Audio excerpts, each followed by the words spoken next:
হর হর মহাদেব। আমি আছি এখন মণ্ডলপাড়াতে জয় মা মনসা মৃৎশিল্পালয়ে। এখানে অনেকগুলো মা সরস্বতীর মূর্তি রয়েছে, ওটা তো দেখাবোই তোমাদের। আর একটা দেখায় মায়ের মূর্তি, মা কালীর মূর্তি। দেখো দেখো মাকে কত সুন্দর লাগছে দেখতে। একটু পরে মায়ের পুজো রয়েছে, এখনো ক্লাব থেকে নিয়ে যায়নি, আমি ওখানে গিয়েছিলাম, তো কথা বললাম, বলছে আসছে আমরা। কালারটা দারুণ লাগছে দেখতে।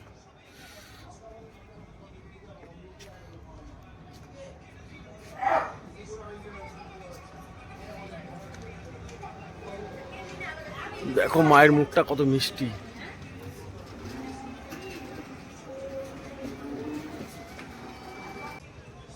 অনেকটা কমপ্লিট হয়ে গেছে পুরো, দেখো চোখ কমপ্লিট, কত সুন্দর লাগছে দেখতে। দেখো